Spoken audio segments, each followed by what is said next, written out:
Сәлем құрметті көрермен, бүгін мен сізге DaVinci Resolve'да хромакейді қалай алып тастау керектігін көрсететін боламын.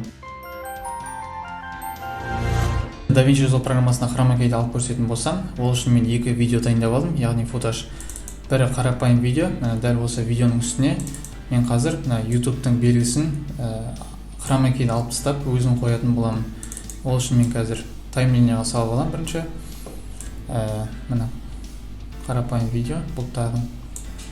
Егер де достар, сіздің компьютеріңіздің характеристикасы 8 гигабайт азу 8 гигабайттан төмен болатын болса, мына жерде осылай сырғытып жатқан кезде қатуы мүмкін. Ол үшін сіз мына жердегі таймлинияны былай өзгертсеңіз болады. Мына қарапайым. Яғни мына жерде әр кадрдағы суреттерді осындай таймлинияда көрсетіп қойған. Яғни соны көрсетемін деп сіздің компьютеріңіз қиналуы мүмкін. Сол үшін осыған қойып алған дұрыс. Осыған қойып монтаждаймын.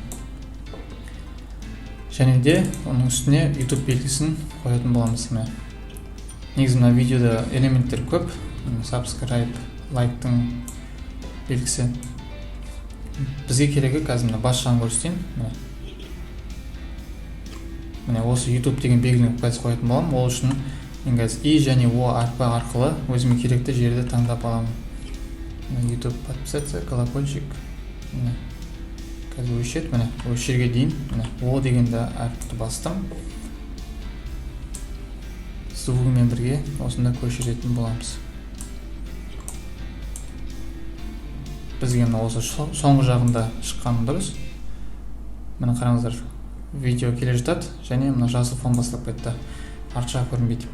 Енді осы хромакейді алып тастау үшін біз мына Color деген разделге кіреміз. Ол мына Fusion'нан кейін Color.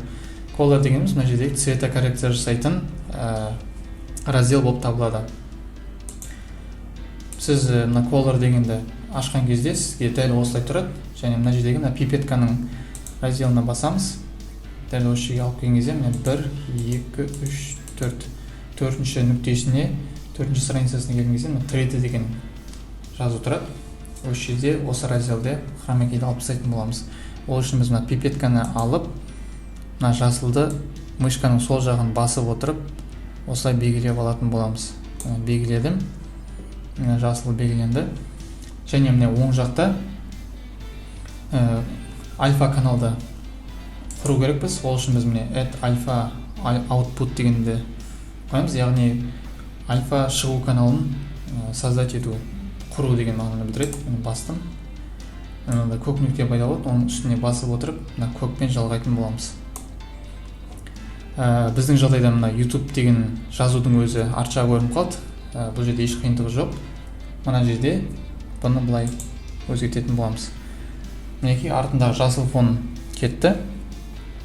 Және де мына байқасаңыздар, YouTube-тың осы белгісінің шет жақтарында мына кішкене жасыл оттенктер қалды. Оны біз осы екі разделмен кетіретін боламыз. Негізі DaVinci Resolve программасы Premiere Pro, Final Cut программаларынан осы хромакейге алу жөнінен жоғары дәрежеде болып табылады. YouTube-тан іздеп қарасаңыздар болады. Сондай салыстырған видео бар, барлық монтаж программаларын. Сол кезде DaVinci Resolve'да ең тиімді жолы көрсетілді. Яғни ең тиімді екені көрсетілді. Міне ең оңай жолы міне радиус дегенді таңдап 1, 2, 3-ке қойғанның өзінде міне уже жасыл оттенктер кетті. 4-ке қойын. Мінекей достар,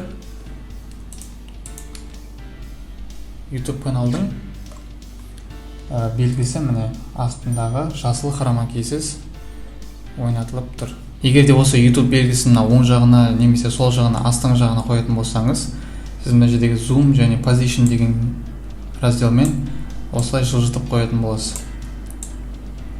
Мысалы, мен мына жақта, менің мысалымда оң жағына қойғым келеді. Міне осылай келе жатады. Және YouTube-тың белгісі шығатын кезде видео қырқылып, осы жерде өзінің размерін ғана көрсетіп қалады. Бұл жағдайды алып тастау үшін біз қайтадан Color-ға кіреміз.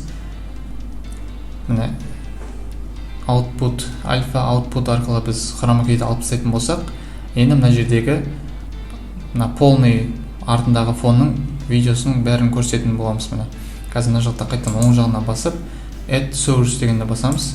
Міне қайтадан жасыл қасынан жасыл нүкте пайда болады. Оны біз мына жерге жалғайтын боламыз. Мына жерде көкпен.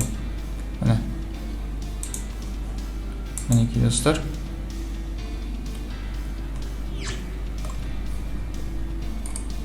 Мен видеоның оң жағына жайғастырдым. Сіз мына жерде сол жағына қойып және кішірейтсеңіз де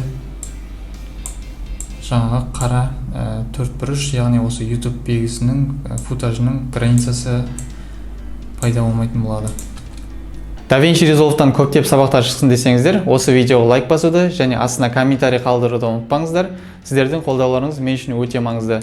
Келесі видеоларда жіберіп алмау үшін арнаға тіркеліп қойуды ұмытпаңыздар. Келесі видеоларда көріскенше.